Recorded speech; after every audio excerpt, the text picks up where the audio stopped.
take the temperature of the Seattle Seahawks fans out there, because during the season, man, people were being very blasphemous talking about one Quandre Diggs. That's my guy right there.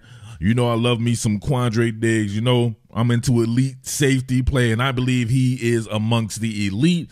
Who else you know can play back there, post it, center field, closing off the middle of the field, no matter what the defensive front is, he can have your back. He can light that ass up, gotta pause that, and make spectacular plays like this one. Look at him riding the stitches, flip those hips right there, and look at the range and yak up. Oh, then he had the stun on your boy. We don't want to rehash that right there. You had people all in their feelings right there that I pointed out who he pointed the ball to right there. But, hey, it is all good. What a play by Quandre Diggs. And then afterwards, right, although people were during the season were like, man, they need to replace Quandre Diggs. Then after that particular play right there, everybody was like, yeah, I do it all the time. I love me some Quandre Diggs, buddy. Yeah. Which one is it? Do you like Quandre Diggs or not? Because from where I sit out here, I feel that's the dumbest shit I ever heard in my life. People are talking about replacing Quandre Diggs. Top Billin, Uptown Murf. Top Billin. Hey, yo, it's like the more things change, the more they stay the same. Now, that clip at the beginning was from pretty much a year ago, right? Almost exactly a year ago. People were souring on one Quandre Diggs, but he came up with a nice interception, I believe, to help Seattle go to the playoffs. Now, this year, man, I'm going to have to reverse course on everything that I said there. Not everything that I said, right, because Quandre Diggs did have his moments this year.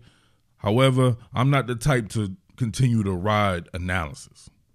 With my analysis of Quandre Diggs the previous few seasons, I thought he was damn good. Like I said before, man, one of the best doing it. This last year, when they really honed in on trying to do that Vic Fangio scheme, it did not fit Quandre Diggs at all. And we know it didn't fit one Jamal Adams either. The results are a little bit different. You can see Jamal Adams right here, flat foot. I got him, coach. I got him, coach. I got him, coach. And right here, you could tell. When that pandemic separation started hitting on his ass, he was like, I don't have him, coach. And the ball would yak up right over his head there. Easy pickings right there for your boy Debo Samuel. Right? So I'm out on Jamal Adams. No doubt he definitely needs to go to another team. Quandre Diggs is a little different for me, though. But, hey, it's still a business there. I can very well see him going out the door as well, especially when you have the emergence of one Julian Love. Come on now. I did not know this man was riding the stitches on this particular play right here. You get that vert going on down here against Trey Brown. My man shoots it, right? They roll coverage. He rolls to the stitches right here, works out of a pedal, and then makes a crazy-ass long-range play. I could not believe it. Look at this. Who's that? Oh, watch this. Watch where it came from. Oh, my goodness. Oh, my God. What are we doing here? That was an amazing play. Funny thing about it, Seattle still may have rich people problems at defensive back because they have one Kobe Bryant, who is a complete Swiss Army knife. I don't know what Coach McDonald does with these guys. I would love to see or know the inside of personnel where some of these guys who are floated between positions, if they'll stay there or if they'll be dedicated to one position. Kobe Bryant floated at safety. Maybe McDonald sees him as that. Maybe he could be the Cal Hamilton or something like that, right? However, you would have to think that he would play wherever Jamal Adams would have played, for sure. Julian Love, same deal right there. We know about his post-safetyness, if that's a word. He can do that. We know he can moonlight on the inside as a slot corner. And, of course, he can come and fill as well. My man made the Pro Bowl. So imagine that. That cat at the beginning of the year who erased his comments, I noticed, was talking like I didn't know what I was talking about. He said that I was doing this and that when I told everybody that your man was definitely a great pickup and he will show that, and he did show himself to be that as well. And don't forget, they already drafted a safety last draft Jared Reed will be a factor. He got a little bit of time, but mostly was spent on special teams, I believe, until he got injured. 5'9", 196 pounds. Built very much in the mode of a Quandre Diggs when you look at it that way as well. So that's 3 safeties on the team, but I still think they should think about adding someone who can play deep just like Diggs, and that is one Geno Stone from the Baltimore Ravens. I obviously know all about this guy. Used to cover the Ravens, a co-cover, right, to the Seattle Seahawks. So Geno Stone's ascension this year came with me not covering them. However, seeing him in preseason, seeing him working, I know the type of skill set that he has, and he showed himself to be fantastic. Check this out. Geno Stone, 5'11", 210 pounds, has pretty good size for the safety position, especially if we're talking about potential free safety. Now, remember, they tried to play a lot more split coverage last year. The Seattle Seahawks did. Mike McDonald does some of that, but you will get a lot of post safety as well. So you're going to need somebody back there can do that. And I don't think Julian Love should be that full time, right? He should play that in the pinch. The more you have him around the line of scrimmage and the more you have him around passes, I believe he'll show his weight right there, especially going against tight ends and stuff. I believe he'll get even better at that this year here. But Geno Stone, as you can see right here, he was mainly a special teams guy when I covered the Baltimore Ravens there. They had an injury to Marcus Williams, and he was tasked with starting 11 games, and he produced 7 interceptions for a Mike McDonald defense. 9 PDs.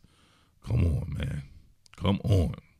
Now, if I had to say anything about Geno Stone from what I do know about him and watching the Baltimore Ravens last year, he's some of the same stuff that I saw from Diggs and Adams as far as missed tackles. He's going to have to get that together. Seattle Seahawks aren't going to play that. I'm pretty sure Mike McDonald wasn't playing that either, but he was giving them so much production, of course, with the deep stuff and being able to pick off passes. So sometimes you got to overlook that a little bit. Quandre Diggs wasn't doing that anymore. He was missing tackles, and he wasn't being a playmaker like he was in the past. So that's why I could be a little bit down on him, despite the fact that I know he still has some good football left in him as well there. So, all right, just a couple of plays here to familiarize you guys with Geno Stone and how McDonald was deploying him. Like I said before, they will work with the split safety stuff, but, man, a lot of the times you can see them work here. As you see in the front, you know that this is going to be some type of man coverage for sure. And you got Stone here riding the stitches. So he's playing deep, just like you would see from a Quandre Diggs, circa 2022, right? So you see with the man coverage right here. Now, he didn't really do anything on this particular play. The ball went to him, and he just caught it, whatever like that. But just to show you that, hey, he could come right over, reprise his role there, and that would free up a Julian Love or also free up a Kobe Bryant, right, to have those guys back there. Or maybe that frees up Kobe Bryant to be the nickel, and then you have Witherspoon playing out wide.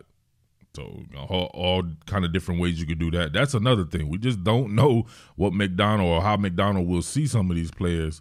And maybe he thinks differently of what they were doing before and deploys them just way differently. Or even the personnel guys who were starting before may not start now. You just never know. Let's look at another one. On this one right here, you get more of a vertical zone. So working more of that cover 3 look here. You get the outside corners there. You can see them pressing it vertically, stand on the outside while in man coverage. So man with zone principles there. You see Stone here roll to the post. That brings down Kyle Hamilton here, the strong safety. He's working with someone shallow right there. So your man having to ride the stitches again and then get over to the center, and we can roll it right here. Look at that switch release. Kyle Hamilton gets them down there, and you see Geno on his back pedal. Yaka. There we go. Sits it down right there. You can see it a little bit better from this angle. Matter of fact, here's Stone right here. You can see them, the fabricated pressure, sending Patrick Queen there. Another guy who should be a Seattle Seahawk for you guys there, but Jared Goff, miscommunication, Geno Stone, Johnny on the spot. Smart enough to go ahead and sit it down as well. So, listen, let me know how you want to see this play out.